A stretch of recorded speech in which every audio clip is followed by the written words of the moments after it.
أعوذ بالله من الشيطان الرجيم. بسم الله الرحمن الرحيم. الحمد لله رب العالمين الرحمن الرحيم مالك يوم الدين. إياك نعبد وإياك نستعين. اهدنا الصراط المستقيم صراط الذين أنعمت عليهم غير المغضوب عليهم ولا الضالين. اعوذ باللہ من الشیطان الرجیم. بسم اللہ الرحمن الرحیم. الحمد لأہلہ والصلاة علی اہلہا اما بعد فقد. السلام علیکم ورحمۃ اللہ وبرکاتہ. آؤ کتاب پڑھیں.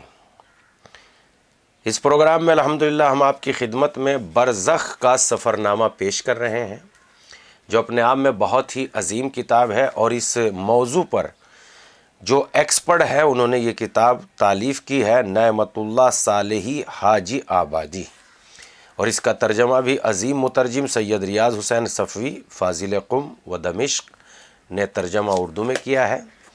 لہذا گفتگو ہماری اس کتاب سے متعلق 78 پیج تک پہنچ گئی تھی، یعنی 78. آج گفتگو کا سلسلہ 78 پیج سے شروع کرتے ہیں. آگ کے گرز ہیڈنگ ہے. یہاں پر منکر کے سوالات بھی ختم ہو گئے. میں اس سے پہلے امتحان میں مکمل ناکام ہو چکا تھا، کیونکہ میں منکر و نکیر کے کسی بھی سوال کا درست جواب نہ دے سکا.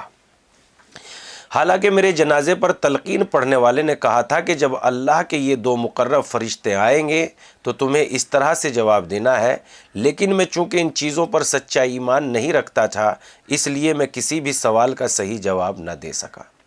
در حقیقت اس تلقین کا مجھ پر کوئی اثر ہی نہیں ہوا تھا.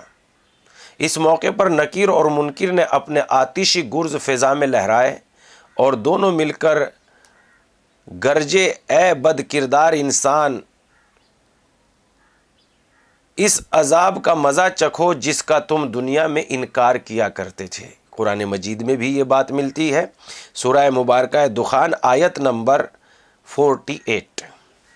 اس کے ساتھ دونوں نے مل کر مجھے اس زور سے وہ گرز مارے کہ زمین و زمان میں بھوچال آ گیا. لگ رہا تھا جیسے میرا پورا وجود تباہ ہو گیا ہے.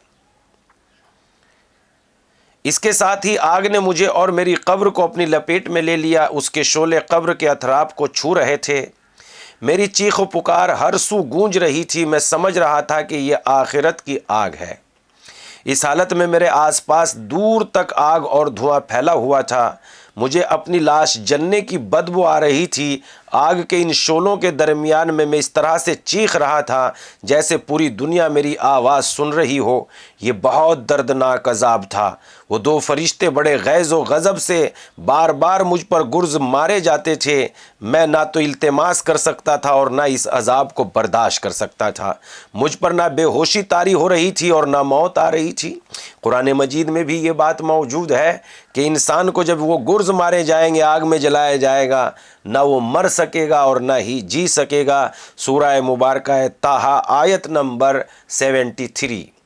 لہذا ان باتوں کو بڑے ہی خندہ پیشانی سے سنیے اور دیکھیے کہ ہمیں آخرت کا مقابلہ اور سامنا کس اعتبار سے کس طرح کرنا ہے.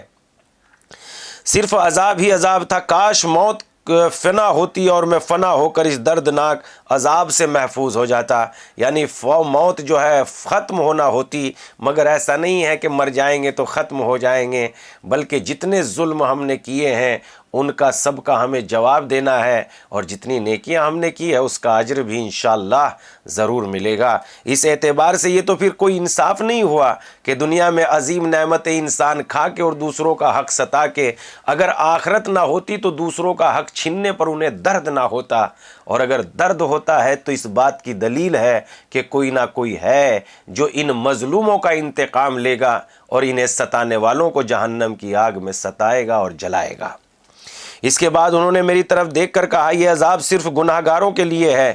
اگر تم گناہ گار نہ ہوتے تو تمہاری وسعت نظر کے برابر تمہاری قبر کشادہ ہو جاتی اور تمہارے سراہنے کی طرف سے تمہاری قبر میں جنت کا ایک دروازہ کھل جاتا.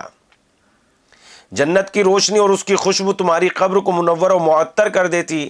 انواع و اقسام کے کھانے اور مشروبات، بہترین قالین، پرندوں کا گوشت اور دیگر بہشتی آشائش تمہاری منتظر ہوتی۔ حور و غلمان مشک و عنبر کی قندیلیں لے کر تمہارے استقبال کو آتے اور قیامت تک تمہارے مونس و ہمدرد و ہمدم رہتے۔ آگ اور دھوئیں اور اہل جہنم کے خون و غلاظت کی بدبو کے بجائے گل و ریحان اور جنت کی پرکیف ہوا تمہارے مشام کو فرحت بخشتی، اس صورت میں کہ تم سے وہی کہتے جو ہم مومنین سے کہتے ہیں، ایسے آرام سے سو جاؤ جیسے ایک دلہن بڑے عیش و عشرت سے اپنے نرم و نازک اور پرمسرت بستر پر سوتی ہے اور اسے کوئی غم اور اندو نہیں ہوتا۔ لیکن اب تمہاری یہ حاجت ہے جس کا مشاہدہ تم خود کر رہے ہو، تمہاری حالت یہ ہے جسے تم خود دیکھ رہے ہو۔ خوفناک اذیتوں کا یہ سلسلہ صبح ہونے تک جاری رہا، اجالا ہونے پر وہ آگ بھی غائب ہو چکی اور وہ فرشتے بھی۔ جب میں نے خود پر نظر دوڑائی تو دیکھا کہ میرا تمام گوشت جل چکا تھا اور کچھ ہڈیاں باقی بچی ہوئی تھی، لیکن پھر آہستہ آہستہ میرا جسم اپنی حالت پر واپس آ گیا۔ میں نے جان لیا کہ یہ عذاب اور خوف و وحشت سے لبریز زندگی کا آغاز تھا جس میں کسی قسم کی بہتری کی کوئی امید نہ تھی۔ میں چونکہ ان مناظر کا مزہ چکھ چکا تھا، اس لیے میں نے آسانی سے انہیں آپ کے لیے بیان کر دیا۔ میں جانتا ہوں کہ تم لوگوں کے لیے انہیں قبول کرنا اور ان پر یقین کرنا انتہائی دشوار ہے، کیونکہ تم اپنے اس مادی دماغ سے سوچتے ہو جو دنیا میں تمہارے پاس دماغ ہے، اور ان آنکھوں سے دیکھتے ہو جو دنیا میں تمہارے پاس موجود ہے۔ اور یہ پیغمبر نے بھی فرمایا کہ جب انسان مر جائے گا تو انسان بیدار ہو جائے گا۔ تو یہ صرف ایمان کی طاقت ہے جس کی مدد سے ان عذابوں کے بارے میں یقین حاصل ہو سکتا ہے۔ اگر آپ کو ان باتوں کا یقین نہ آئے اور یہ سمجھے کہ یہ ایک طرح کے خیالات ہیں تو فی الحال آپ کو اس کا حق حاصل ہے، لیکن جب تم اس دنیا سے رخصت ہو گئے تو پھر تم سب میری طرح ان حقائق کو اپنی آنکھوں سے دیکھ لو گے اور تمہیں ان پر یقین آ جائے گا۔ دل نشیں نصیحتیں۔ اے دنیا میں زندگی بسر کرنے والے انسانوں، میں تمہیں نصیحت کرتا ہوں کہ ذرا عقل سے کام لو، میری طرح غرور و تکبر، خود غرضی اور جہالت اور بے دینی اور گمراہی کا شکار نہ بنو۔ خود کو اپنے ہاتھوں ہلاکت میں نہ ڈالو، کیونکہ عالم برزخ سے واپسی کا کوئی راستہ وجود نہیں رکھتا۔ سورہ مبارکہ مومنون آیت نمبر 99 یعنی 99۔ کاش ہر شخص اپنے گناہ کی اصلی حقیقت کا مشاہدہ کر سکتا اور اس کی مجسم شدہ شکل کو دیکھ پاتا۔ وہ لوگ کتنے خوش قسمت ہیں جو دنیا میں ہی گناہ کی حقیقت کا ادراک کر لیتے ہیں اور جان لیتے ہیں کہ یہ دنیا ایک شہوت ران دلہن کی مانند ہے جو ہر روز کسی نئے آدمی کو پھنسا کر اس کی آغوش میں سو جاتی ہے اور پھر طرح طرح کے نخرے دکھا کر مخالفت کے گل کھلاتی ہے۔ کاش ہم یہ بات سمجھ سکتے کہ دنیا کی حکومت و اقتدار کبھی پائیدار نہیں رہا ہے، یہ مسلسل تبدیلی کا سفر طے ہو رہا ہے۔ اس کی لذت آلودہ، اس کی خوشی کے ساتھ کوئی نہ کوئی غم، اس کا میٹھا پانی کڑوا، اس کی مٹھاس میں تلخ، اس کی غذا زہر آلود، اس کے وسائل بیکار، اس کی عیش و عشرت کا کانٹا، اس کی سلامتی کے ساتھ بیماری اور اس کی دولت کی جمع آوری میں کوئی نہ کوئی عذاب پوشیدہ ہے۔ بقول شاعر، جیسا کہ کسی شاعر نے کہا، اس دنیا پر اتنا زیادہ عاشق ہونے کی ضرورت نہیں ہے، اس بڑھیا کا تو ہر فعل مکاری اور فریب سے لبریز ہے۔ دنیا ایک ناز والی اور دل موہ لینے والی عورت ہے، لیکن یہ کسی کے ساتھ بھی حق زوجیت ادا نہیں کرتی۔ یہ ایسی حاملہ ہے جو کسی کوکھ سے کئی فرزندوں نے جنم لیا، لیکن اس نے سب کو موت کے گھاٹ اتار دیا، میں ذرہ برابر بھی مامتا دکھائی نہیں دیتی۔ دنیا کے غذا انتہائی زہر آلود ہے، اس کے ساتھ وابستگی ایسی ہے جیسے ایک بوسیدہ اور کمزور رسیاں، نہ اس کے نشاط و سرور کو دوام ہے اور نہ اس کے غم و اندھوں کے پیچھے کوئی آسودگی اور آرام ہے۔ جس شخص کو بھی اس دنیا سے مسرت و شادمانی نصیب ہوئی، اسے ان تمام مسرتوں کے بعد اشک بار کر دینے والے غم و گلوگیر کر دینے والے دکھوں کا بھی ضرور سامنا کرنا پڑا۔ یہ مفت میں کسی پر اپنی لذتیں نچھاور نہیں کرتی، بلکہ اس کی لذتیں اور شاد کامیوں پر گناہ اور برائی کی منحوس پرچائیوں کا سایہ ہوتا ہے۔ اگر اس کا ایک رخ دل فریب ہے تو دوسرا انتہائی بھیانک اور تلخ ہے۔ یہ دنیا ایک مکار جادوگر ہے جو واقف اور ناواقف، جھوٹے بڑے، دانا و نادان، عالم و جاہل، امیر و غریب، پیر و جوان، مرد و عورت، دیہاتی اور شہری، ہر ایک کو دھوکہ اور فریب دیتی ہے۔ یہ کسی پر رحم نہیں کھاتی، اس کی کسی بھی زینت و زیور میں خیر و بھلائی وجود نہیں رکھتی۔ ہاں یہ چیز اس دنیا میں آ کر نصیب ہو سکتی ہے تو صرف تقوی اور پرہیزگاری کے ذریعے۔ کتنے ہی لوگوں نے اس پر بھروسہ کر کے اسے اپنا سب کچھ سمجھ لیا، لیکن اس دنیا نے انہیں ہلاک کر دیا۔ اور اس دنیا کتنے زیادہ عزت و جاہ و منصب کے مالک لوگوں کو پست و کمزور بنا دیا۔ آپ نے ضرور سن رکھا ہوگا سکندر نے یہ وصیت کی تھی کہ اس کا جنازہ اٹھاتے وقت اس کے ہاتھوں کو تابوت سے باہر رکھا جائے۔ جب وہاں موجود لوگوں نے اس کی وجہ دریافت کی تو اس نے کہا کہ میں لوگوں کے لیے حقیقت ثابت کر دینا چاہتا ہوں کہ میں اتنی حکومت و سلطنت اور اتنے زیادہ ملک فتح کرنے کے باوجود اس دنیا کے مال و دولت سے کچھ بھی نہیں لے جا رہا ہوں، بلکہ خالی ہاتھ اپنی قبر کی جانب روانہ ہو رہا ہوں۔ یہ میری ہمدردانہ اور دل سوز باتیں جو میں آپ کے لیے کرنا چاہتا تھا تاکہ آپ لوگ میری طرح قبر اور برزخ کے عذاب اور اذیت سے بچنے کی کوئی تدبیر کر لو۔ یہ بات آپ کے گوش گزار کرنا ضروری ہے۔ ابھی آپ اس مادی دنیا میں موجود ہیں، ابھی بھی موقع ہے اپنی اصلاح کر لیں تاکہ آپ کو میری طرح عذاب و تکلیف کا سامنا نہ کرنا پڑے۔